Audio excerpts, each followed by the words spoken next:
here with my babies today. But I came up with this look when I was getting ready for my first day at work at Mac yesterday. It was like the funnest day. I learned so much stuff. It was also really like nerve-wracking. Like I was stressed out all day just because I was running around like crazy. Didn't really know like where anything was, but it was really fun. I can't wait to work there again. But I posted this look on my Instagram about my first day at work, and you guys asked me to do a tutorial on it, and I just thought might as well do it today because if I wait too long, then I forget kind of what I did. So anyways, I use mostly MAC products in this tutorial, just so you guys know, just because I was going to work there, but I do use a few other things. So yeah, I'll just show you guys how I did my makeup today. So first I'm priming my eyes. I use MAC Pro Longwear Concealer to do this. It's my favorite to prime just because it helps conceal any veins, discoloration, and really holds on to the color all day without creasing. And if you guys are wondering, I have lash extensions, so that's why it looks like I already have like false lashes on. Haley Jones, that is the girl who helped me find a salon near me. Thank you so much, girl. I love these. I feel like I will have these for life. I just feel like so done up with these all the time. They're awesome. So now I'm going in with my transition shade. This is Soft Brown from MAC. If you have another one, obviously anything will do. If you're a little more tan, you could use Saddle from MAC, is another really pretty one. And I'm using this on an E40 big fluffy brush from Sigma, just with no precision whatsoever. Just kind of get it on there to help our crease color blend out next.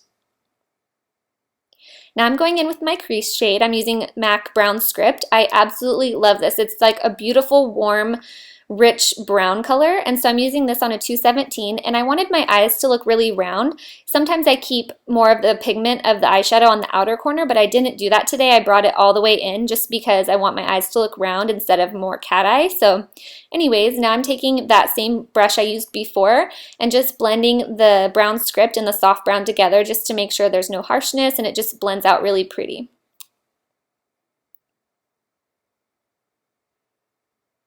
Now I'm going in with a pencil brush. This is a Sonia Keshik one. And I'm going in with this cool toned brown. I don't know what it's called. I depotted it years ago and put it in this palette, and I never transferred the name over, so I need to find out what this is. But anyways, it's just a dark, cool tone brown. I thought it'd be really fun because our lip color that we're going to use is cool toned. So I thought it'd be fun to incorporate the eyes and the lips and kind of tie it together while still having that really rich warm brown in the crease, the brown script. I thought it'd be really fun. So anyways, usually I do like a warm eye or a cool eye. I thought it'd be fun to mix them together. And I'm just tracing. Like I said earlier, I want my eyes to look round. So I'm just tracing like right where my eyelid meets my crease area and keeping it a really rounded shape. You could even use like an eyeliner brush. If you don't have a pencil brush, you could do that kind of like a cut crease, but not as precise.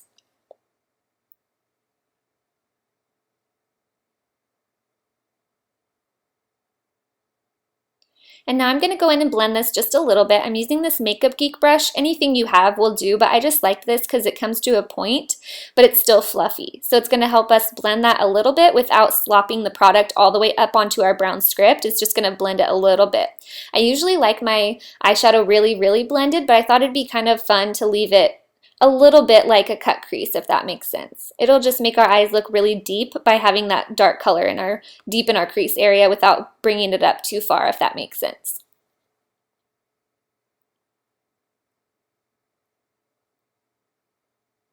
And next we're going to go in and prime our eyes for the pigment we're using. I use Too Faced Shadow Insurance. I love this. It's glitter glue. It's a magic product. I love this. If you don't have this, definitely get a sample or try it out. And usually I just dab this on with my finger, but with these eyelashes, they kind of get in the way. So I'm just using a concealer brush and just putting this all over the lid. You can also use, oh, and this is tan pigment. This is the pigment we're going to be using. It's really pretty from MAC. I love this stuff. And this is a MAC 242. I just wanted to show you guys because it's so skinny and perfect. It just helps the pigment go on really nice without too much of it falling down on your face or your eyelashes. But anyways, like I was saying, if you don't have that glitter glue shadow insurance, you can always just spray your brush with some Fix Plus. It'll do kind of the same thing. I'm just out of Fix Plus actually right now, so I use that Too Faced glitter glue. So I'm just applying the tan pigment right up to my crease area where that dark color starts, so just all over the lid, and I left a little tiny bit of that dark brown on the inner corner without covering it up.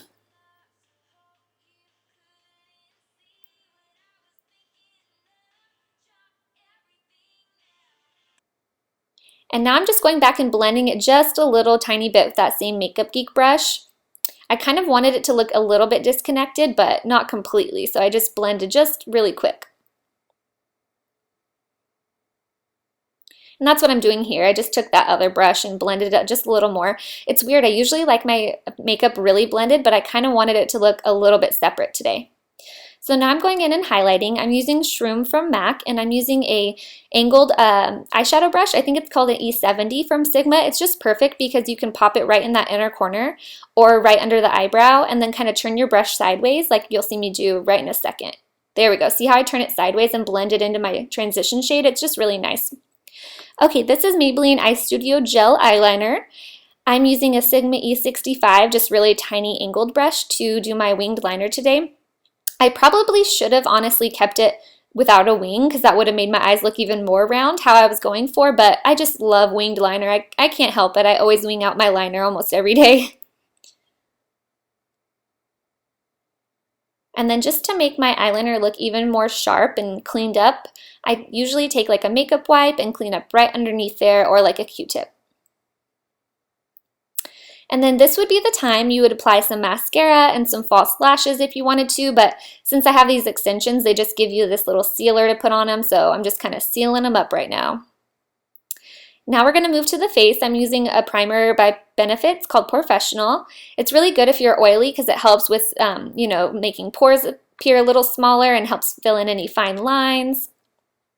And then I'm trying this Match Master foundation from MAC. I've worn it a few times, but I'm still getting kind of used to it. It's nice because there's only 12 shades.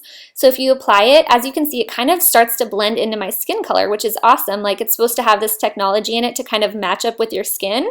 I'm really liking it so far. It is especially made to it's demi-matte, so I'm assuming that would be like perfect for oily people because I know I'm oily and I love a matte finish. And it's kind of a medium, I would say medium coverage to buildable. I'm really enjoying it so far. So if you guys want to check out a new foundation, that's definitely one I would suggest. I'm really liking it. It's not too heavy. So anyways, I'm just kind of testing it out right now. I like it so far. I'm putting this on with a Real Techniques brush, by the way. And now I'm going back with that same Pro Longwear concealer I used earlier. And I'm just putting this right under the eyes with my finger and applying it in kind of a V shape. And actually my camera died at this point. I usually would go and blend this in with a brush, but my camera died, so I blended that in. And then I applied some Studio Fix foundation from MAC with a big powder brush, and then I set my under eye with Accentuate and Emphasize from MAC. And then I did my eyebrows with Dirty Blonde Fluid Brow Gel Cream too. Okay, my camera died. I missed all that stuff. I was so bummed when I realized, but that's what the order I did it all in. So now I'm going in and bronzing. I'm using Milk Chocolate from Too Faced. It's a matte bronzer, but it's light, so it's nice for us fair girls. Everyone else, you can use Chocolate Soleil. It's just a little bit darker than this. They are awesome. They smell like cocoa because they're made with real cocoa powder. I love these bronzers, and they're matte, so they're awesome to contour with. So first, I'm just kind of slopping this on with like a fluffy brush. But now I'm going to go back with my Ita brush and just kind of contour my cheeks just a little bit to give my face some shape because I have some pretty round cheeks. So this helps them look a little more chiseled, a little bit. So all I do with this Ita brush is kind of draw out where I want my contour and then flick the rest of the product up. So nothing too crazy. I'm just giving my cheeks a little bit of definition. And then I also carry a little bit more product up into my hairline area, but nothing too crazy, like I said. I'm just kind of any additional product. Now I'm going to go in and apply Melba Blush. It's my favorite blush from MAC. It's just my go-to, and I'm using I think it's called a F70 or something like that. It's just a Sigma powder and blush brush. This blush is matte, so I just wanted a matte blush since we have so much shimmer going on the eyes. Now I'm going to go and highlight. This is called Lightscapade from MAC. It's the best one if you're fair because it's the lightest one. And I'm just popping this right on the top of my cheeks. And I'm going to put a little bit above my lip and a little bit on my nose. Just a little pretty highlight. Now I'm going back with a flat definer brush and some black eyeshadow. And I'm just putting this right underneath my bottom eyelashes. Nothing precise at all because we're going to go back and buff this around. But just to get it a little defined down there. Then we're going to go back with that brown script color that we used in the crease. And I'm using a Sonia Keshik brush and just kind of fluffing this around just to give a little bit of that color on our bottom lash line. And I'm taking it all the way in the inner corner. That way it looks rounded and smoky. And I'm just coating my bottom lashes with some mascara. This one's by Maybelline. Now I'm going in with this lip combo. Okay, if you guys don't remember from my MAC haul, this is the lip combo. I was so excited to show you guys. It's not going to be for everyone, so of course you can skip this lip liner if you want and just do the lipstick, but this is Stone lip liner. I love it. It's really cool toned. It's like a brown gray. It's something I would totally never wear. It's out of my comfort zone, so that's why I had to have it, and that's why I wore it, and I loved it. So I'm so glad that I took a chance and wore it. So I fill in my top and bottom lip with this, and then I apply Viva Glam 2. So if you aren't into this lip liner, you can totally just, apply your nude lip instead of doing this lip liner too. I just liked it. It looked different than anything I'd ever wear. So just that Viva Glam 2 just gives it a little bit of something extra and lightens it up just a little bit on the inside. And that is the finished look. I hope you guys like it, and let me know what you'd like to see next in the comments below, and have a great day.